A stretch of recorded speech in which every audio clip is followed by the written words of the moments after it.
Thanks for checking out this video. So with the Vinegar Syndrome halfway to Black Friday sale coming up, which is one of their biggest sales for you to save on some of their back catalog of titles, I thought maybe I can be helpful and put out a video giving some recommendations of mine that have come out within the past little bit over a year from Vinegar Syndrome.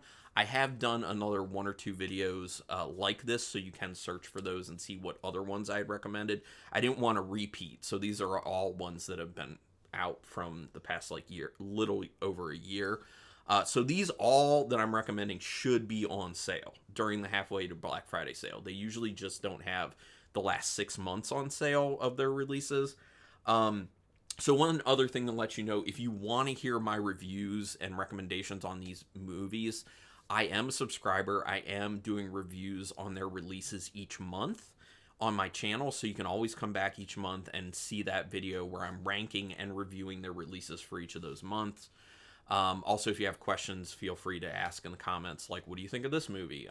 Or, I'm into this type of thing. What would you recommend? Stuff like that. I'm down for that. Also, this is a perfect time for me to say, if you do enjoy this video or any video I've ever done, please consider doing the free things to support me, which are subscribing to the channel and hitting the thumbs up on this video. That does help me a lot.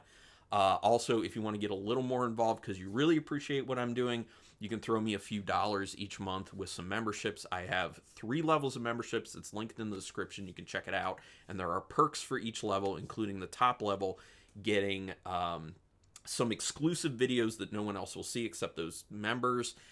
And I am reviewing some of Vinegar Syndrome's adult titles that they're putting out through their Melusine website.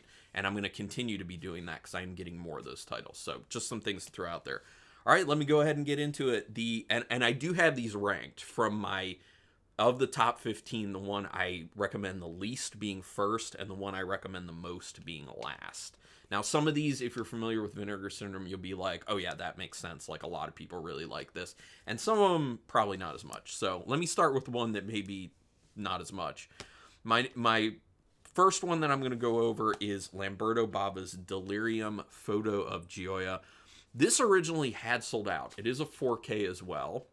This one had sold out, and then they restocked it. So it is available when I'm doing this video. And this one, it's not like a great story. If you are into giallo, which I really am into giallo, you should definitely get this. Or the other thing is, with a lot of these movies, you can typically go to Tubi.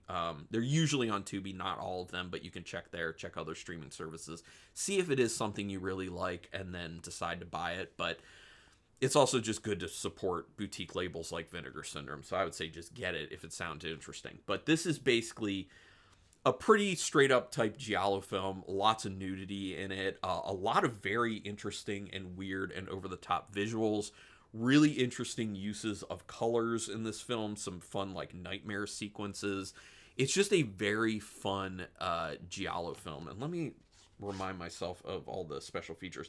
Yeah, there are a decent amount of special features on this one too, so if you are a special features fan, that is also a plus with this. So it's just a really fun, dumb, visually very appealing giallo film. So Delirium Photo of Gioia, recommend.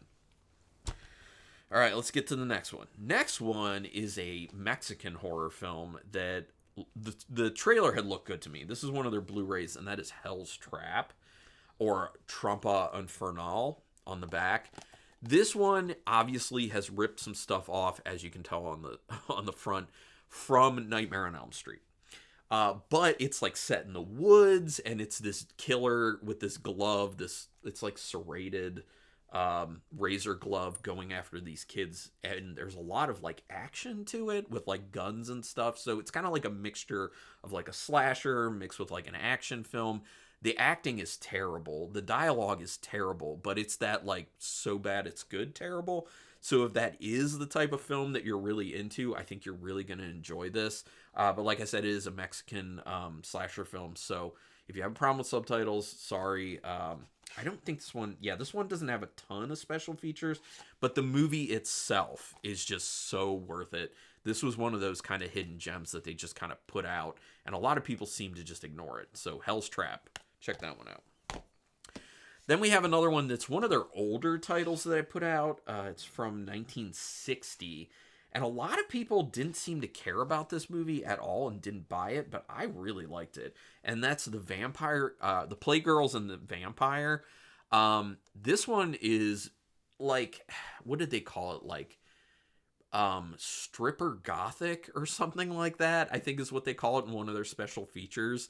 It's very interesting. It's got like a bit of an eroticism to it, but it's, like 1960s eroticism, so it's not like super over the top. I think there is a little bit of nudity. It's in black and white, but the story is just so interesting and feels kind of fresh for a vampire film. There are some very fun characters to it. It's just like a light and fun story to it, where just like a bunch of people involved in this performance art kind of end up at this castle where there's a vampire and people start getting picked off. But the characters are really cool. There's some like light humor to it. It just looks really cool. I love the set design and everything. It's just kind of like a quaint, cozy film, especially if you like vampire films. This one's a lot of fun. So the Playgirls and the Vampire, definitely recommend. The next one I'm going to recommend is in the cinematograph line through Vinegar Syndrome, and that is their release of Joyride. This one, I heard some people kind of liking, some people kind of not. One of the great things about all the cinematograph releases is they always come with essays in this booklet. Love that. So the essays are always great. So even if you don't love the film, reading the essays along with it will definitely increase your enjoyment of the film. And that is the case with Joyride. But this one's like, it's kind of chaotic. It's about a bunch of kids who just kind of don't know what they want to do with life. They just kind of move to, I think it's Alaska is where it is. And they just start like going down this descent of just like not being able to get stable jobs, not having enough money. What do they do then? And it just, things keep like going down and down and down and down. So it's not like a happy movie at all, but it is a bit chaotic. It's kind of like one of those, I don't want to say like slice of life, but like it's an adventure, it's a journey, not a happy one, but it's just interesting to see what these characters get into. And the characters are very interesting, and also their dynamics with each other are very interesting. So I don't know, I just had a really good time with this one. Special features wise, there's not a lot special features wise, but like I said, there are those essays which are always outstanding, and that is the case with this one. Let's see what my cat's doing over there. It's the cat who's usually not down here, so it's kind of, weird. But anyway, Joyride, definitely recommend. There will be some more cinematographs that come up in this I guess, list. All right, so the next one I'm going to do is another one of their regular 4Ks. This is Invasion USA. I had so much fun with this. What you need to know, Chuck Norris. It is Chuck Norris taking on the entire Russian army that is invading the United States through Florida. And it's just Chuck Norris with two Uzis just trying to take everyone on. And it's as ridiculous as it sounds. The action is awesome. So if you're a fan of like over-the-top, ridiculous 90s action films, and you're a fan of Chuck Norris, or one of those, this is a must-see. Obviously, the story's ridiculous. It's not believable at all. The characters are ridiculous. The dialogue's not great. It's just stupid fun, but I loved it so much. There's also an essay in this about the original company that put it out. Who was it? No, it wasn't Metro-Goldwyn initially. Was it Canon? The Canon Group. There's a really interesting essay about the Canon Group, and also who else what else they wanted Chuck Norris to do film-wise and stuff. It's very good, but this is a super fun one. Highly recommend Invasion USA. The next one is one that I know a lot of people will be like, oh, okay, of course he's recommending this one. But I'm going to recommend it because it's still available, and I love it. Another one of their 4Ks. This is one of their So Bad It's Good films, and it's Howling 2, Your Sister is a Werewolf. This is literally a movie that I saw clips of, like just portions of, when I was really young, and didn't know what movie it was for the longest time until I got this with my Vinegar Syndrome subscription, watched it, and I was like, this is the movie. This is the movie I've been wondering all my life what it is. Problem solved. Vinegar Syndrome, thank you. This is a terrible movie, but it's so bad it's good. It has Christopher Lee in it, which is always a big plus. It just has no logic to a lot of the stuff that goes on. It's a werewolf film. I mean, I love werewolf films, even bad ones. so this is perfect for me. There's just so many weird things in this, weird choices. And in the special features, they go over like why some of those weird choices happen and some of the other interesting kind of behind the scenes experiences from people involved with the film. This one is just super fun if you are that person who's like, I love just terrible trash movies.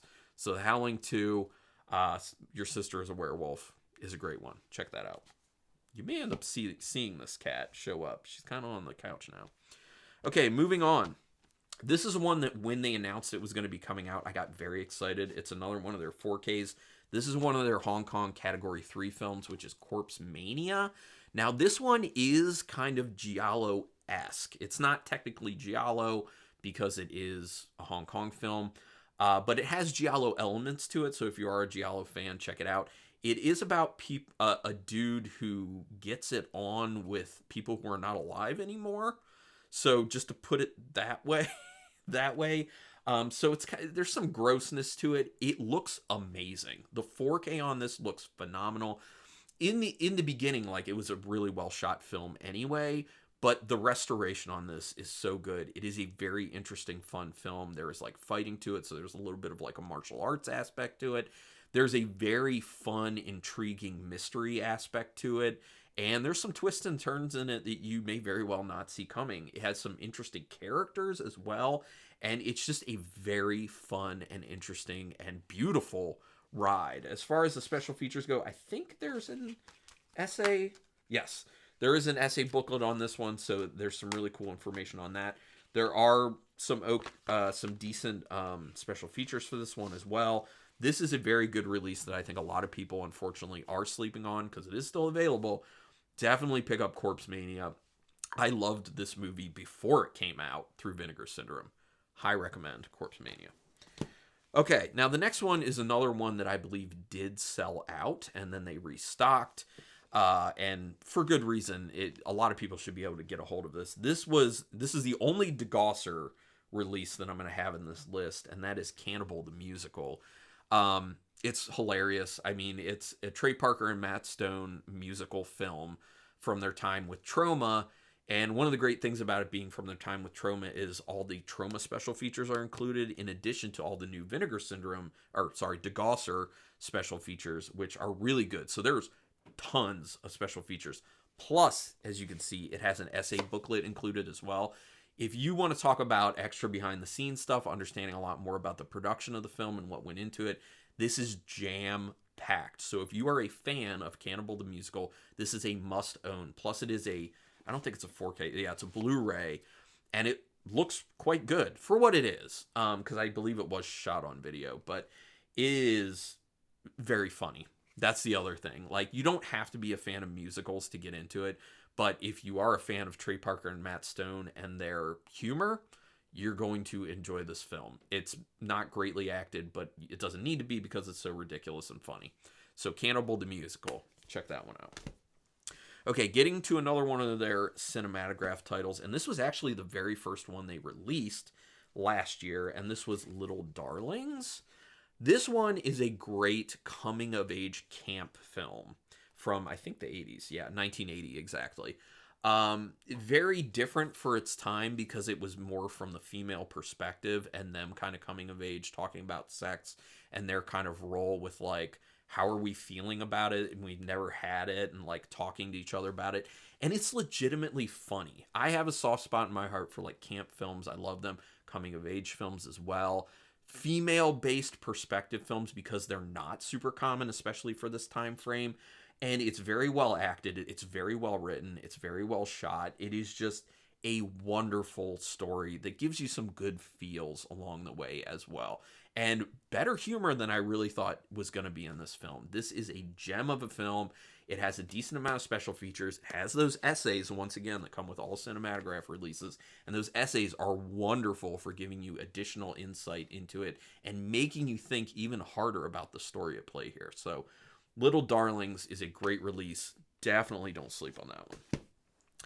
All right, next one is another one that people have heavily slept on.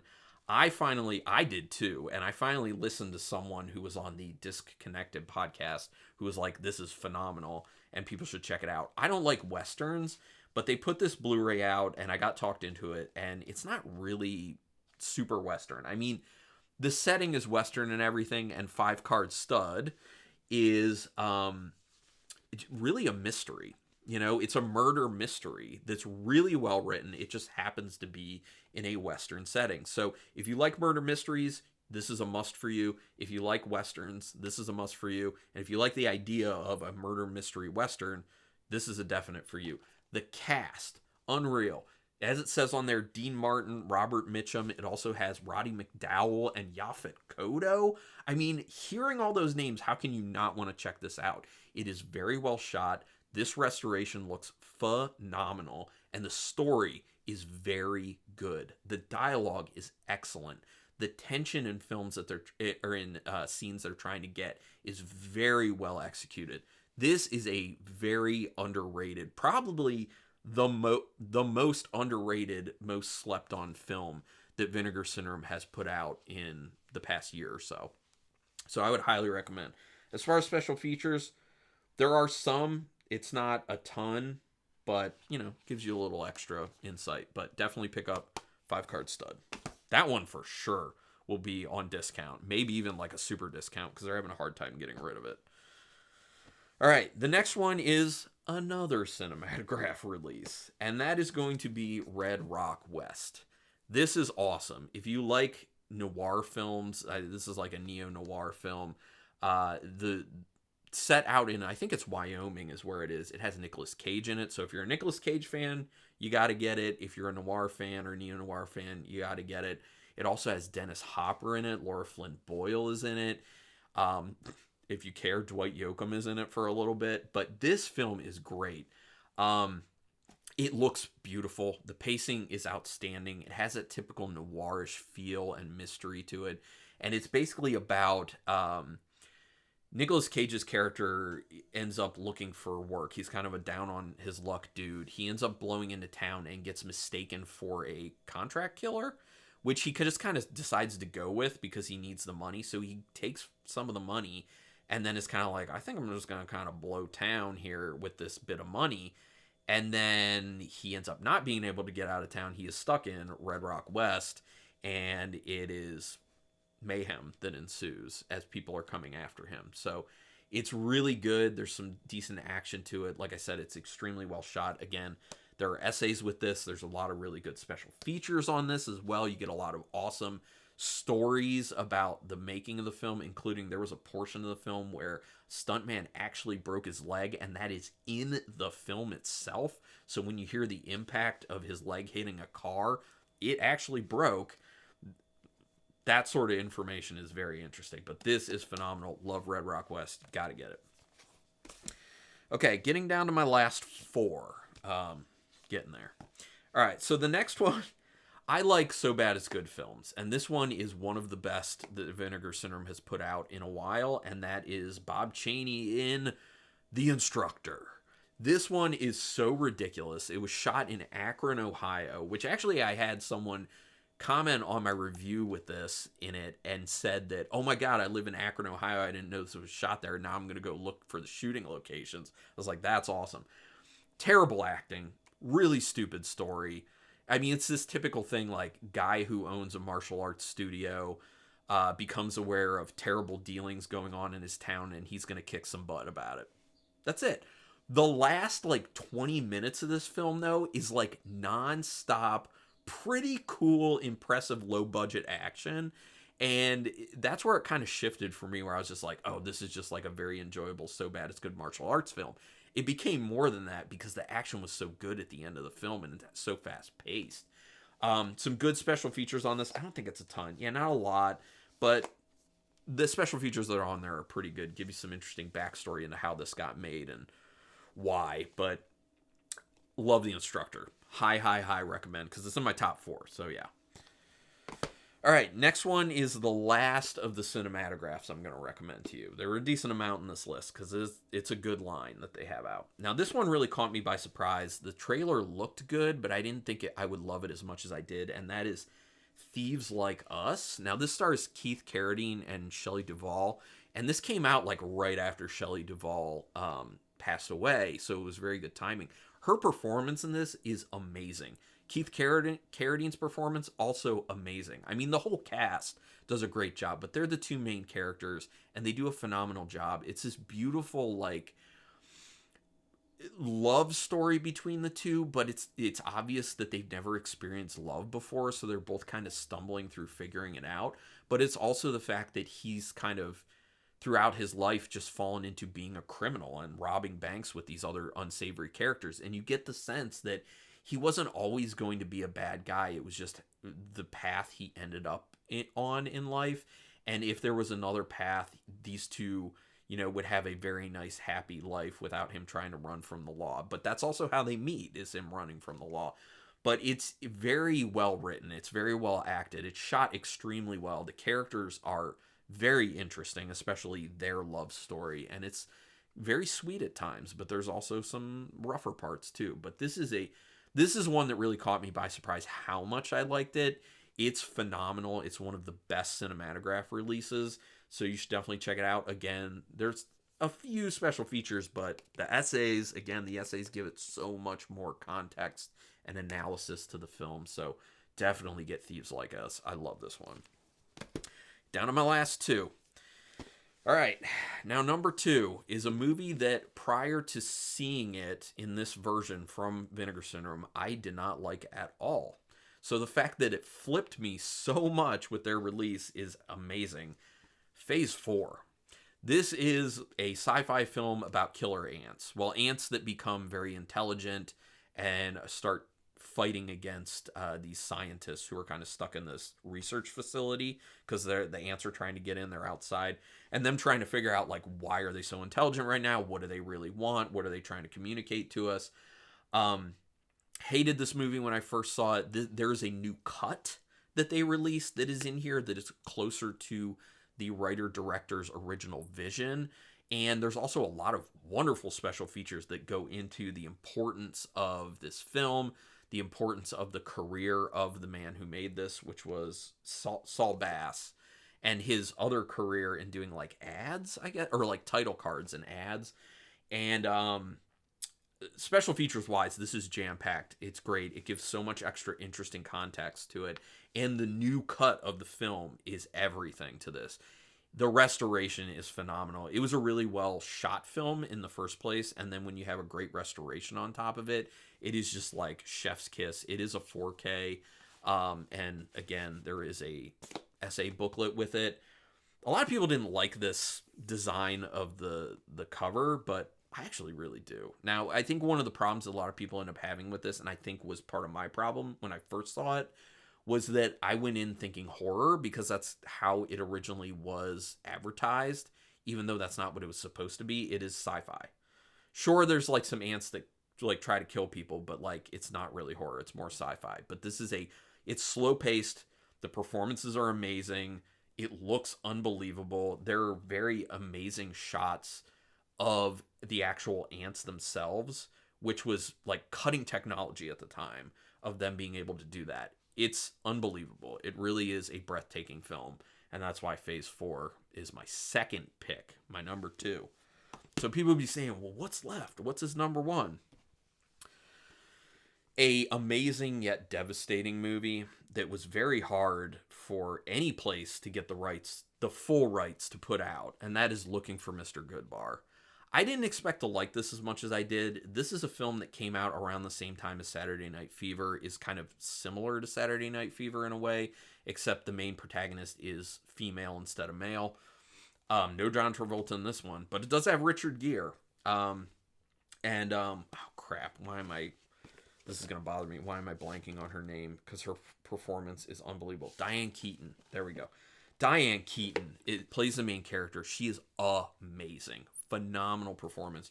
I hate Richard Gere's acting, but he was actually good in this. I really enjoyed him in this.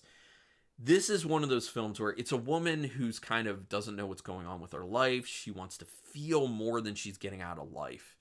And she starts going around just kind of looking to hook up with dudes. And it ends up going downhill from there. And it's, like I said, it ends up being a pretty devastating film, but it is phenomenally shot. It's phenomenally acted. It's very well scripted. Oh yeah, Tom Berenger has a small but important part in this film as well. I think this is one of his first films they did. It's same with Richard Gere. And they have an essay booklet again that gives so much analysis and context to it. There's some really great special features in here. This was a film that some towns tried to get banned from being shown because of like the sexual liberation it showed that Diane Keaton's character was experiencing. And it's just so good. It is amazing. It's one of those films that just grabs you, and by the time it's done, you're just like, oh man, like really? Like it wasn't a short film, but really? It's already done. Looking for Mr. Goodbar. This is my number one. I think this originally sell out and then they restocked it? Maybe, I don't know, but it's a definite recommend, obviously, as it's my number one. But hopefully people got something out of this. Also, I would love to hear from you in the comments, like what that came out from Vinegar Syndrome kind of recently would you highly recommend? And also other labels, you know? And it doesn't even need to be a boutique label. Like bigger studios are still putting out physical media, so you can let me know what they put out that you think has been really great recently. Go ahead and put it in the comments. Hopefully this has been helpful for some people to help you figure out what you do or don't want to buy. And you can let me know that in the comments too. But yeah, like, subscribe, hit the notification bell button, get a membership to the channel if you would like to. But regardless, I do also just really appreciate people taking the time to sit down and watch me do stuff like this. It is very humbling knowing that there are people who actually watch this, because I just view myself as just some dude, you know, like I'm just some guy. You don't know, like you just come across my video and you're just like, who is this dude? You know, that's kind of how I feel. I'm not a special person, but I try my best to be helpful with these types of videos. But anyway, everyone have a great day. Thank you so much for checking this out. Have a great halfway to Black Friday sale. And until next time, keep it brutal.